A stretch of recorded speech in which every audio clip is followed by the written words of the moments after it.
Eh oui, 25 décembre aujourd'hui. Alors ici il est 9 heures. Je pense à la France puisque je suis français, vous le savez. Il va être 15 heures, donc les agapes sont à fond. Hein, donc c'est les gros repas, moi j'ai souvenir de ça.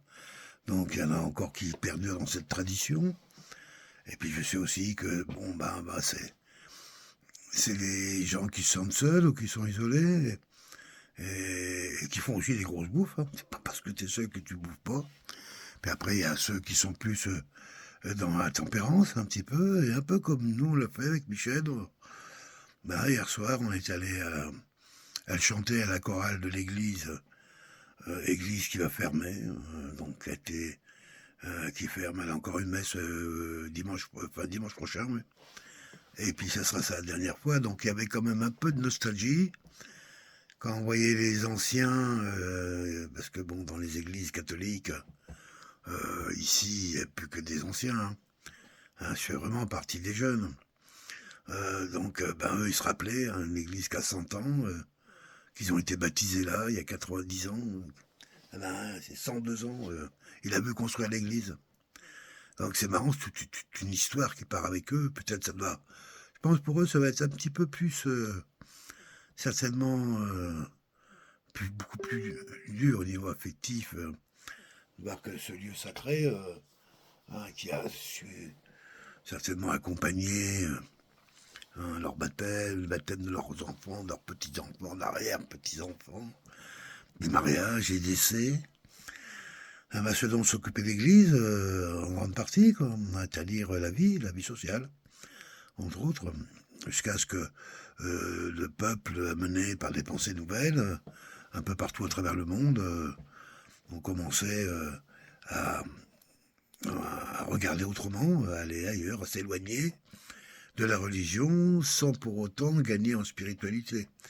Hein, et c'est peut-être ça un petit peu le danger d'avoir jeté, en fin de compte, je dirais, cette institution religieuse pour la remettre quasiment à sa place, et c'est pas à tort. Et pour autant, ça n'a pas développé de belles compétences spirituelles à la place. Mais bon, n'est pas là pour, comment dire, enfiler les perles. Si, eh ben alors on continue. Euh, donc, c'était la dernière messe de Noël à cette église, qui s'appelle la paroisse du Bon Secours. Ah non, du Bon Pasteur, ouais, c'est un peu prédestiné à sortir un peu de l'église catholique. Hein, sans, alors déjà ici, beaucoup de catholiques dans les plus jeunes deviennent protestants. Ah, dans ceux qui seraient amenés, il y en a beaucoup. Hein. Alors, on voit que le protestantisme, c'est plus une religion de, je dirais, un petit peu de ville, de grande cité, hein, du fait de la manière dont les gens vivent, se comportent les uns avec les autres, et que la religion traditionnelle qu'on avait était quand même liée comment je dirais, à une tradition rurale importante qui était d'abord avant tout la famille, hein, indispensable pour pouvoir se maintenir sur les territoires, surtout ici au Québec, hyper exigeant. Donc on voit tous les vieux papis, les vieilles mamies, qu'on leur discute un peu avec, dans leur monde, dans leur famille, il y en a tous qui ont connu, qui ont eu 10, 12 enfants, 14 enfants, 18 enfants. Et moi, quand je me rappelle quand j'étais enfant, c'était pareil. En France, c'était le général de Gaulle qui était au pouvoir à l'époque, avec le Front populaire, tout ça. Ils avaient mis en place une politique énorme de maternité, avec un concours, il y avait même un concours national de la maman qui a eu le plus, de la famille qui a eu le plus d'enfants. Quoi. Et je sais que chez nous, à Luynes, hein, il y avait une famille, le nom je ne me rappelle plus, mais on est allé avec mon frère 2 ou 3 fois chez eux, c'était une cantine. Et si je crois me rappeler, hein, on pourrait peut-être retrouver des trucs comme ça sur internet, je sais pas, on pourrait faire des recherches. Mais je crois qu'ils avaient eu 22 ou 23 enfants. Et bien sûr, c'est pas 22 ou 23 les uns derrière les autres, c'est qu'il y a eu comme des triplés, je sais plus, 2 ou 3 triplés, j'en fais déjà 9 d'un coup, hein. Et puis les jumeaux, je sais plus, au moins 5. Hein. Et c'est marrant quand on rentrait dans le groupe, tu sais qu'on avec mon frère, on avait 2 ans de différence. Et donc on avait des potes un peu différents, mais on savait plus trop les reconnaître. Ah, c'est qui toi c'est étonnant quoi. C'est les grandes familles, c'est ça exactement. Et cette église, ces églises ont accompagné en général justement spirituellement et socialement euh, ces grandes familles qui vivaient souvent dans des conditions assez, comment je dirais, rudes. Je dirais pas dur, je dirais rude. Quand on connaît le climat qu'il y a ici, c'est évident que les hivers sont des périodes hyper hostiles et qu'il faut bien préparer ces moments-là pour pas se retrouver justement à vivre des choses qui deviendraient très dures. Hein, donc le froid tue, hein, et beaucoup plus qu'on croit. Je sais que dans les régions sibériennes, alors, bon, c'est vrai que maintenant quand je dis, vu la situation, je me dis c'est vrai que des reportages d'Arte, bon, faut se méfier un peu quand même. Mais après, ils disent que dans certaines villes, les gens quand ils boivent trop de vodka, et on peut comprendre, parce, hein, ils arrivent des fois, ils sortent du café là, en oubliant de mettre leur veste ou enfin, en oubliant l'essentiel, et puis 20 minutes plus loin, ils tombent et ils s'endorment et ils meurent comme ça. Hein. Et dans ce reportage, il y avait la police qui disait, je sais plus à quelle période de l'année, ils faisaient des tournées comme ça, et dans leur ville, une grande ville quand même. Hein. Et c'était 3 ou 4 personnes par nuit qui ramassaient ivres, gelés. Comme quoi, l'alcool, c'est pas un antigel. Dans ta tête, ouais, et ton corps. Mm. Mm. Oui, donc revenons à cette église, l'église à paroisse du Bon Pasteur, qui donc va retrouver une autre destinée l'an prochain. Actuellement, c'est la commune qui récupère ça. Donc une charge, hein, c'est quand même des grands bâtiments à chauffer, ça coûte cher. Donc est-ce qu'ils ont un projet derrière? C'est possible. Hein, même si dans les villages, il y a de la jeunesse aujourd'hui grâce à un petit peu, je dirais, au confort de la vie moderne. Habiter dans les villages reculés comme ici font qu'il y a des jeunes qui arrivent. Et là, quand je regarde dans le village à côté de chez nous, là, il y a quand même pas mal de jeunes. Hein. Des jeunes artisans, ouais, ouais, il y en a. Il y a un paquet de familles. Hein, les vieux, il y en a aussi. Hein, mais à un moment, c'est déjà un peu. Même les vieux peuvent rester longtemps ici. Je dis, avec la modernité qui permet plus des tas de services qui fonctionnent, quand même, malgré tout. Elles ont réussi à mettre en place un chaînage incroyable. Bon, tant mieux, la destinée de cette église, comme disait le père Michel, qui est le prêtre qui a officié hier et qui a officié aussi pour Josette, un petit bonhomme, un rouquin, un québécois, là, qui est ici depuis 25 ans, je crois, sur cette paroisse, et qui habite à côté de chez nous, là, pas très loin, là. Il aura l'occasion d'aller voir, et qui nous a fait une belle messe de Noël, voilà, où il y avait beaucoup de jeunes d'ailleurs, effectivement. Quand on regarde dans les petits villages comme ça, on peut faire le tour. Oui, il y a de la jeunesse. Hein. Mais c'est pour ça qu'ils sont débordés de boulot. En général, dès qu'un jeune s'installe pour faire quelque chose, il y a du taf pour tout le monde. Hein. Et de l'autre côté, il y a les donneurs d'ordre euh, qui sont très nombreux. Hein. C'est étonnant. Et je me demande même par rapport à la grande ville, je pense une fois qu'il était un peu orienté, je pense que c'est les bonnes positions. Au niveau économique, la vie coûte quand même beaucoup moins cher. Hein, l'état d'esprit est bien différent, et certainement plus coopératif. En ville, il est plus vendeur, plus marchand. Et ça fait une différence quand même. Hein. C'est pour ça qu'en ville, ils se disent jamais bonjour. Ah bah bonjour, c'est quand tu payes. Bah au restaurant, au taxi. Mais attends, tu payes pas, personne te dit bonjour. Ici, c'est encore gratuit. Puis au magasin, bonjour, bonjour. Tu vas les gens à la rue, bonjour, bonjour. Ah, et ici, bonjour est gratuit. En ville, il est payant. Il a dit ça, non. laisse aller. Enfin, sur ce fait, aujourd'hui, on est le 25. Je pense à tous les enfants hein, qui, normalement, à ce heure-là, ont reçu leur cadeau. Il y en a qui ont encore reçu la veille, d'autres le matin. Moi, je me rappelle dans les bons Noël que je faisais avec mes enfants. C'est la veille au soir, on n'était jamais, rarement que nous, une famille. On était, comme beaucoup, les frères et sœurs, et belles-sœurs, beaux-frères. Parce ce qui faisait qu'on était souvent ensemble. Et on faisait des Noëls, en général, de 20-30, quoi. Et il y avait la moitié de gamins, quoi. C'est ça qui était intéressant, d'ailleurs. Hein. Et donc, la veille, on en donnait un peu. Hein, quand il y avait 4 cadeaux chacun, maintenant on avait 4 colis, tout le monde disait prenez un colis. Hein, ce soir. Hein, bon, en se disant que si ça braille trop, on en donnera un deuxième. Mais bon, c'était la magie de Noël. Et puis le matin, comme ça, quand il se levait, un peu excité, et après avoir déjeuné, bon, en même temps, hein, avant, pendant, c'est la magie de Noël. Bon, il fait l'essayer d'ouvrir les colis, et puis là, normalement, on doit entendre les machines, les trucs. Bon, ceux qui ont eu la malchance, à qui on a offert à leur fils une guitare électrique ou une batterie, hein, et s'ils sont joués, oui, là, c'est autre chose, hein, mais même s'ils sont joués. Ça, c'est les cadeaux. Qui n'a pas offert à une famille qui vient d'avoir un petit à 3 ans une batterie, c'est une casserole, batterie de casserole.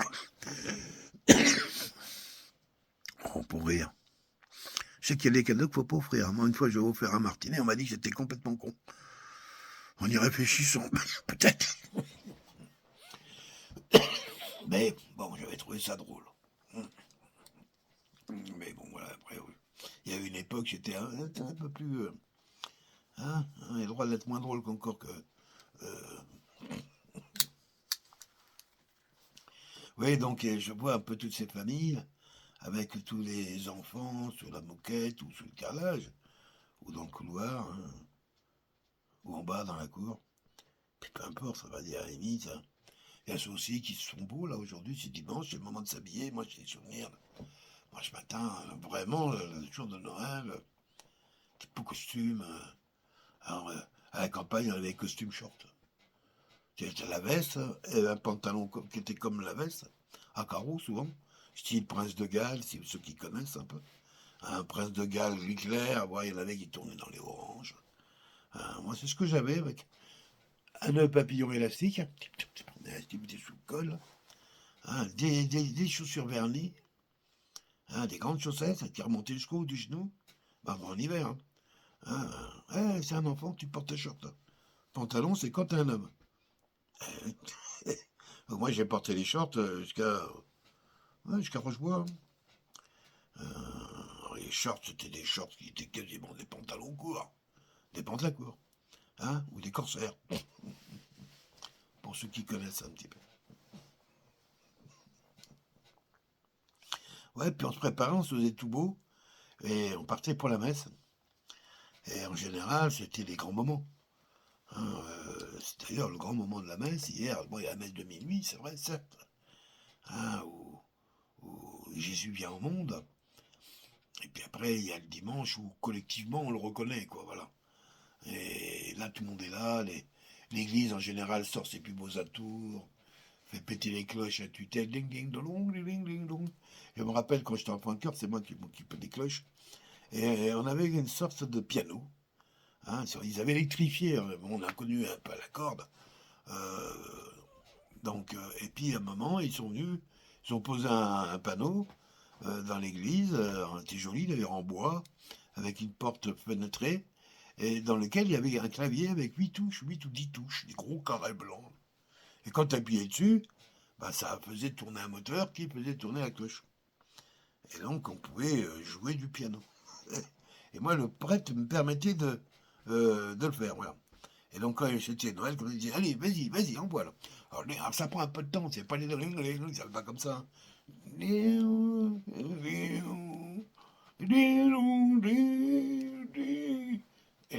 tu peux pas jouer faux, Aurélien.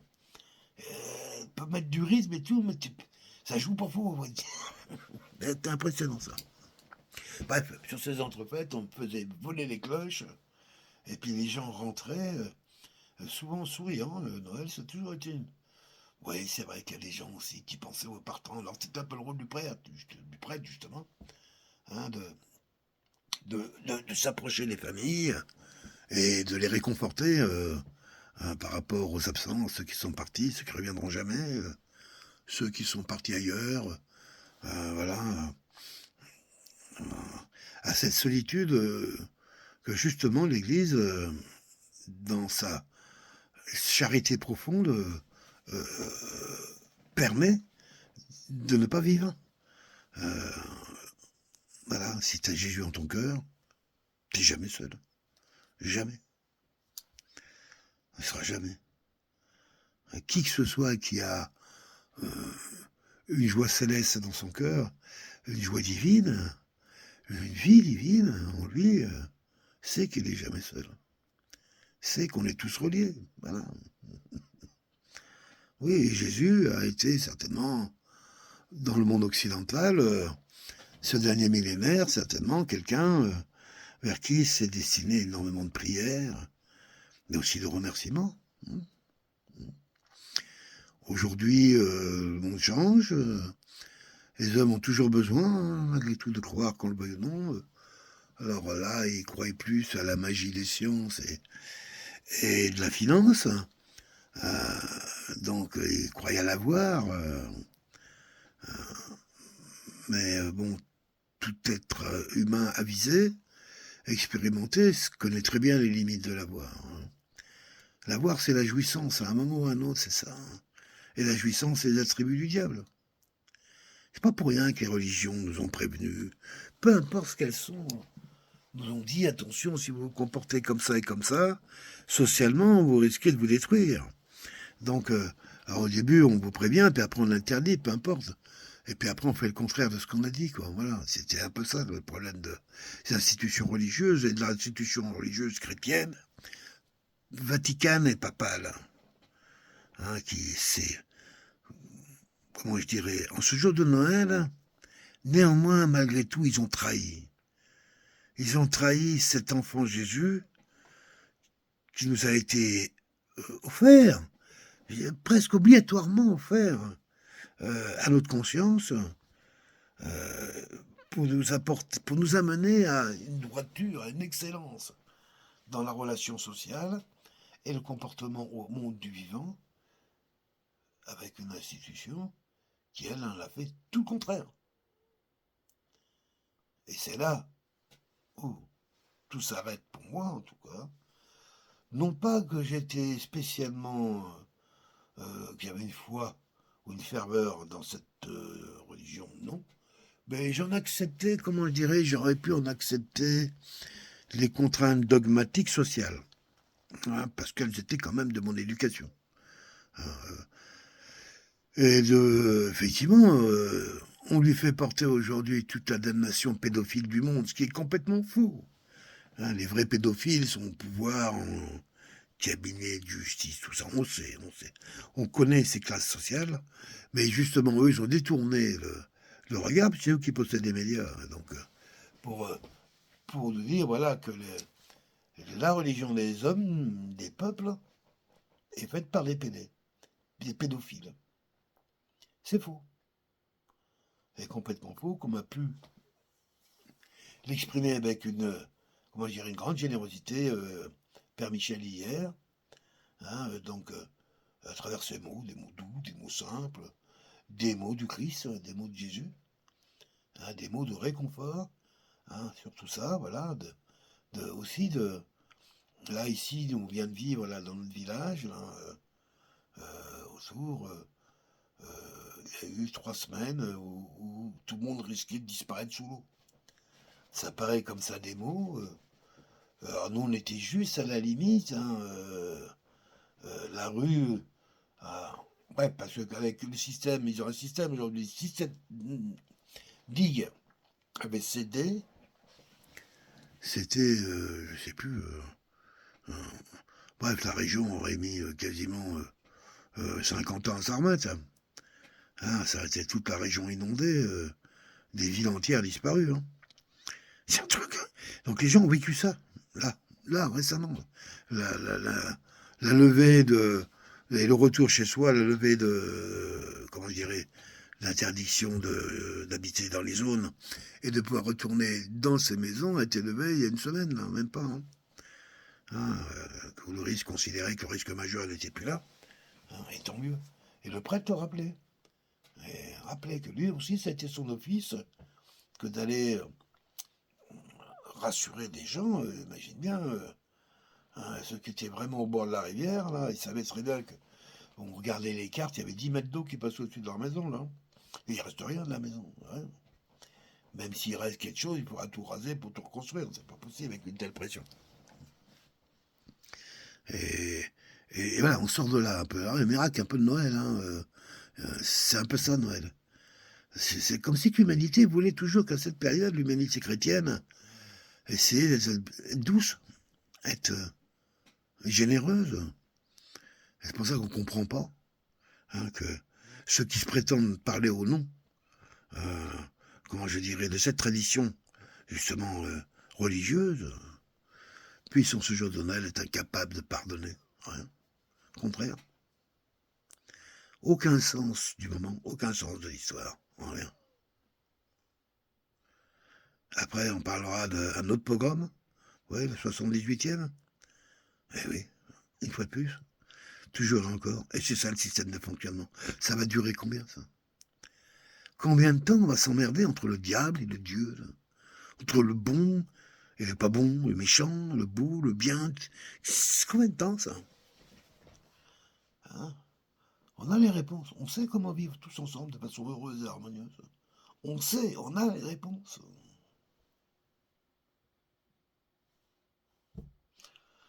Noël, c'est la journée. Alors c'est vrai, c'est une journée parmi 365 jours. Malgré tout, elle est là. Et puis elle est quand même mondialement connue. Hein, c'est comme ça que nous l'exprimait hier le Père Michel. Hein,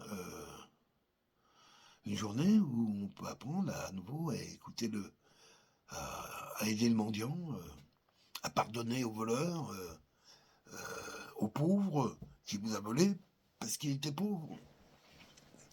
Et etc. C'était l'occasion d'avoir, comme je le faisais quand on était enfant, on avait toujours une assiette, réellement. Hein, quand on mettait à table, on était 12, on mettait 13 assiettes. Alors on en a mis 14. Hein, les 13, ils n'aimaient pas non plus. Donc, ping, ping, caout. On a mis 14 assiettes. À table, la place pour 14. Hein. Au moment où tout le monde se présente, on est 12. Hop, on prend les deux assiettes, on les retourne, une sur l'autre, et on les met à un coin de table. Et on attend. Enfin, on mange. Et si une personne arrive, la place est faite, là. Asseyez-vous, et j'avais combien de fois Et moi, je l'ai fait chez moi, j'adorais ça. Quelqu'un arrivait, tiens, à table, vous voulez manger? Bon, ça soit, on mange. Oui, ben après. Hein. Vas-y, assis-toi, lave-toi les mains, va aux toilettes, mange. Et puis après, on va discuter. Ça se perd, tout ça. Hein. La religion chrétienne avait ça de bon. Ça toujours de bon. Cette générosité gratuite. Cette notion de gratuité, c'est cette notion de coopération, du vivant ensemble, tout simplement. Or, on est dans un système où ils veulent tout vendre. Tout. Hein, comme les bonjours. Je dis, eh, bonjour en ville, c'est payant. Qui dit bonjour en ville? Ben, les marchands, les commerçants, ou les taxeurs. Bon, bref. À la campagne, tout le monde te dit bonjour. Et on s'étonne même quand tu dis pas bonjour. D'ailleurs, on me l'a dit. Hein. On m'a pas dit directement, mais c'est vrai que moi, je dis pas bonjour. Quand je suis en voiture, je vois pas les gens. Moi, c'est toutes les mêmes voitures. Puis en plus, je me promène avec mon chien. Je suis souvent concentré sur le chien. Et je sais pas qui passe, quoi. Mais ouais, ben, je sais qu'il y en a qui n'aiment pas dire bonjour. Ah, rassurez-vous. Je veux dire, rassurez-vous, mon cher, je parle comme ça. Nous, on adore dire bonjour. Hein. Je suis quelqu'un du matin. Encore dès de la nuit, bonjour. Peut-être que ça peut être un peu chiant à dire. Hein, mais moi, je suis du matin, vraiment. Je me lève tôt. Bien sûr. Bonjour. Bonjour Noël. bonjour les enfants, bonjour la famille, bonjour cette belle journée. Hein, cette journée qui, peu importe la météo dans laquelle cette journée est, j'espère qu'elle est, voilà, tout le monde se retrouve entouré un peu avec les siens et qu'avec les outils modernes d'Internet, j'ose pas trop le dire parce qu'en plus je pense que c'est faux. On a toujours fait croire qu'Internet nous rapprochait alors que je pense complètement le contraire. Moi je m'aperçois que plus c'est facile avec ces outils-là d'être chez l'autre qu'en fait, t'as de moins en moins de raison d'aller le voir. Ça nous éloigne, ça nous rapproche pas, c'est pas vrai. Et puis à un moment, voilà, après on est obligé de faire des choix parce que bon, c'est vrai, t'as accès au monde entier, mais bon, il y a une seule fenêtre devant toi, là, il y a une seule caméra, et avec ta pomme, en réalité, ta pomme a accès à que dalle, elle a accès à ce que tu veux bien voir devant. Non, c'est pas le monde entier, non. Hein, c'est beaucoup moins que l'autre. C'est beaucoup moins que toi relié, c'est beaucoup moins que toi dans le vivant. Une dimension autre. Et c'est ça qui me chagrine et qui m'effraie. C'est de voir qu'on va enfermer l'humanité dans ces paradigmes-là. Hein, et que ça y va en plus. Et tous les outils sont en train de se mettre en place. Hein. Et moi qui suis d'un naturel déjà un petit peu par rapport au système très pessimiste, alors que par rapport à la nature des hommes, c'est marrant, plus optimiste. Mais les systèmes, là, ils ont été créés pour ça. Ils ont été créés pour, comment je dirais, permettre aux créateurs de ce système, aux différents créateurs de ce système, de continuer toujours à être les boss. C'est le pouvoir. Le système, c'est le pouvoir. Et le pouvoir, c'est quoi? C'est la destruction. Jésus était venu pour nous dire ça. Il est venu ce 25 décembre, justement, enfant, pour venir faire la révolution, pour expliquer à ces gens qui pratiquaient une religion raciale, raciste, élitiste et haineuse. Je puis se renseigner, ouais, très bien, lisez la Torah, vous allez vite comprendre. Hein, et d'autres documents et des attitudes. Vous savez qu'une femme, Marie par exemple, la mère de Jésus, si Joseph, n'ayant pas été averti par Dieu, son représentant, hein, l'ange Gabriel, lui disant, écoute, ta femme va venir enceinte, ça va peut-être t'étonner, mais c'est quand même Dieu qui l'a fait, c'est tout, c'est normal. Faut y croire, hein, au truc. Bref, le gars, quand Marie arrive, évidemment, au village, tout le monde la voit grosse, et regarde Joseph. Déjà, les vieux avaient les pierres dans la main, parce que la punition, ils appellent ça une punition, hein. C'est condamné à mort, lapidé, vivante. C'est-à-dire que là, déjà, il y en a un qui jette une pierre après la tête, bam, une deuxième, et on te tuait. Comme ça. Oui, barbare. Une religion barbare, méchante, haineuse, misogyne. Un truc de dingue. Il suffit de regarder les petits films qui parlent de l'histoire de Jésus, hein, qui reprennent certaines évangiles, mais celle de Matthieu est très intéressante. Hein, bon, on comprend. Jésus a été tué, c'est vrai, par la foule. Oui, que le Sanhédrin, qui dirigeait à l'époque le temple, le grand temple, l'ait voulu, on comprend, puisque Jésus s'était agressé à eux. Alors, avait voulu s'attaquer à leur business, hein, c'est-à-dire en gros la vente des poules, des canards, etc., pour faire les sacrifices. C'est leur fric, ça. Et lui, il arrive, il n'est pas tout mélangé ici. C'est un temple, c'est un lieu de prière, c'est pas un lieu de business.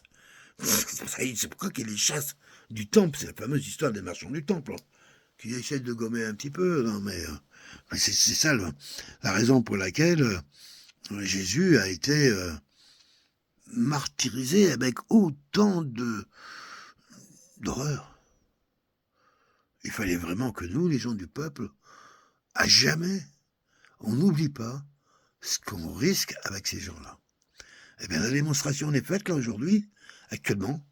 Hein, cet état d'esprit, cette mentalité, hein, cette dévotion au pire, pour le propre intérêt de quelques-uns, ce qu'ils appellent le grand pouvoir, le pouvoir divin, c'est-à-dire je te détruis totalement, c'est ça qu'ils appellent le pouvoir divin, est en train de se faire là, sous les yeux de tout le monde. Alors il y en a qui, oh mais c'est pas, paf, c'est le premier qui est pas content, et pareil, l'autre qui dit, mais on est trop nombreux pas être contents. Qui fait qu'à un moment, ben là, ils peuvent plus trop, ils peuvent plus. Et bien même, Jésus est venu. Et peut-être que ça paraît un peu tiré par les cheveux, ce que je veux dire. Comme on dit, capillotracté, c'est ça, hein. Mais on pourrait très bien voir les atrocités, le génocide à ciel ouvert devant caméra en prime time, un génocide en prime time, peut-être la résurrection du Christ. C'est-à-dire que Christ a été capable d'emmener, à travers sa pensée, à travers ses actes, à travers ses dires, 2000 ans de civilisation. Il nous faut quelqu'un qui soit capable aujourd'hui de refédérer à nouveau, hein, sachant que de toute manière, les maîtres resteront ce qu'ils sont tant que quelque part les peuples se choisiront des maîtres de cette façon. Hein. Donc, Jésus a été tué par le peuple. On a demandé, quand Ponce Pilate a demandé au peuple s'il voulait Barabbas ou Jésus, le peuple a dit Barabbas. Donc, il voulait retrouver Barabbas, un voyou, un horrible personnage, et ils ont voulu tuer. C'est-à-dire que plus l'ordre est dur, c'était le cas des Sanhédrins, plus c'est totalitaire, plus c'est dur, violent, plus les peuples en général réagissent de la même manière. Et le premier qui dit stop, oh, on pourrait peut-être arrêter de se mettre des coups, tout de suite celui-ci, on tape encore plus fort. Et c'est ce système qu'ils essayent à tout prix de maintenir depuis, je dirais, quelques millénaires, et qui permet à ces mêmes fortunes d'aujourd'hui gouverner. Alors, les noms, on s'en fout un petit peu, c'est ceux qui servent ça, quoi, au plus haut niveau. Hein. C'est des gangsters tous, mais à un plus haut niveau, ils disent non, nous on est créateurs. Bon, voilà, chacun son truc, on s'en fout, mais. Alors, en cette journée de Noël, ce 25 décembre, oui, aller à cette messe, cette grande messe qui s'exprime aujourd'hui, et peut-être ressentir en soi, dans sa propre nature, un sursaut de, comment je dirais, de vérité, de présence, qui viendrait à nous amener à être de plus en plus près, d'être de moins en moins près à accepter l'inacceptable. À accepter. L'inacceptable, c'est inacceptable. Et c'est de ça qu'il s'agit. Lorsque nous serons suffisamment nombreux à dire stop, à dire j'ai vu, à dire je peux aussi, tous ces jeux deviendront à nous une force spirituelle. Il faut qu'elle soit guidée pas en résistance, mais en accompagnement. On doit accompagner notre mouvement. Et j'aime bien de me dire que cette journée du 25 décembre, qui est une journée quand même particulière, qui est la journée où les jours rallongent, où la lumière au départ redémarre vers le haut, donc c'est une journée très très... c'est un très bon vortex pour semer quelque chose, dont on peut prendre le repère pour l'an suivant, ou pour le prochain vortex qui aura lieu dans 3 mois. À peu près, on peut rentrer dans ce genre d'énergie et essayer de connecter ceux qui y sont déjà. Et oui, comme disait un parlais l'autre jour avec Michel, il ne s'agit pas en fin de compte d'accompagner. On doit accompagner jusqu'à un moment où on doit laisser continuer à sombrer les choses. On doit juste se maintenir et voire même éventuellement essayer de prospérer jusqu'à ce qu'à nouveau la chose revienne. Tout étant cyclique, il arrive à un moment, il y a des cycles très très longs et des cycles très très courts. Il suffit d'en connaître quelques-uns, ne serait-ce que la journée. C'est un cycle. La naissance de Jésus, qui est ni plus ni moins le premier jour de l'année, qui est un cycle. Il y a eu plusieurs milliers de dieux et de déesses à travers le monde qui sont nés un 25 décembre. Parce que c'est une date qui permet de donner de la force au récit magique, au récit divin. Quand on veut s'associer au soleil, c'est évident que là, premier jour où le soleil reprend sa course vers le haut, d'y associer la naissance d'un dieu solaire, qui est Jésus, on voit bien qu'on est dans l'inspiration totale égyptienne, et même aussi dans la façon que les gens décèdent à travers le purgatoire, tout ça. Ils avaient la pesée, le livre des âmes, des morts et la pesée des âmes. Bon, c'est pareil, tout ça. C'est un peu la même histoire. À part que c'est marrant, tiens, chez les parents, ils n'étaient pas misogynes du tout, ni racistes. Hein. Ça fait une sacrée différence. Hein. Il y avait des dieux d'équité, pas d'égalité. Bon, c'était nos ancêtres. Hein. Reviendra-t-on vers là? Et de toute façon, on se doit, nous, l'humanité, de trouver la voie paisible pour vivre sur cette planète, hein, avec tout ce qui y vit. Et notre curiosité insatiable et notre avidité de même nous a amenés à se rendre compte qu'il y a énormément de choses qui vivent avec nous ici, sur ce monde, dans l'infiniment petit comme dans l'infiniment grand. Et c'est ce qui me fait dire que le rôle de l'humain sur Terre, c'est témoigner, tout simplement. De témoigner, on est comme une sorte de prolongement lumineux, hein, qui éclaire plus ou moins bien, hein, comment je dirais, le présent, la présence, hein, qu'on va appeler l'histoire. Jésus est un des grands membres de l'histoire, hein, de ceux qui peuvent, surtout aujourd'hui, renvoyer dans les ténèbres, comment je dirais, ces monstruosités qui n'auraient jamais dû en sortir, parce qu'elles n'ont pas été finies. Voilà, elles sont chargées de densité très épaisse, et elles ont besoin encore d'être affinées, hein, dans l'abri, dans la lumière, dans l'abri de la lumière, hein, dans l'énergie sombre et authentique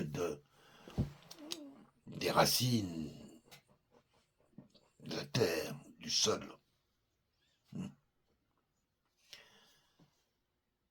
Voilà, j'ai fait un grand discours un petit peu là sur cette journée de Noël. Voilà. C'était ma manière à moi, à travers le cadeau qu'on vous a fait, qui était la petite minute de silence, non pas de Monsieur Cyclopède, mais de l'Omikadji. Là, en contrepartie, ça sera un Noël logarithmique de l'eau. Hein. Je vais en rester là, parce que je pourrais encore parler pendant des jours. J'espère que mon message, si tant soit peu qu'il y en avait un, était de laisser entendre, de voir cette, comment je dirais, ressentir un certain optimisme. Et Jésus est naturellement, quand on le regarde, on va vers lui, c'est naturellement optimiste, même si on sait son histoire, par définition très dramatique. Hein.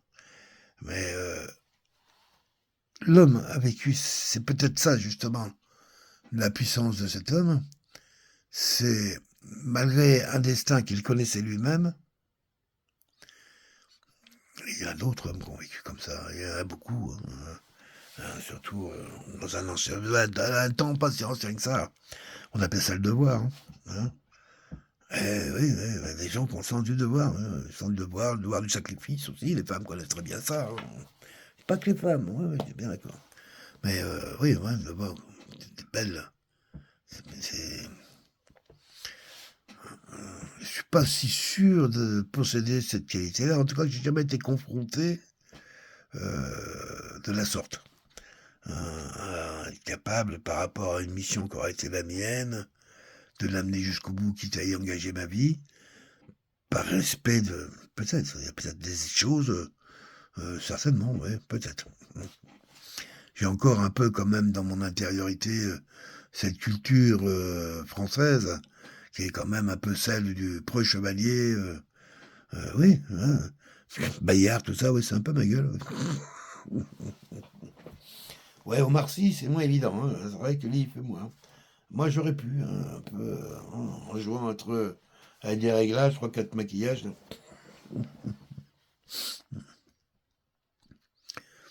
Bon Noël à tous et à tous, excellent repas et bonne messe, et puis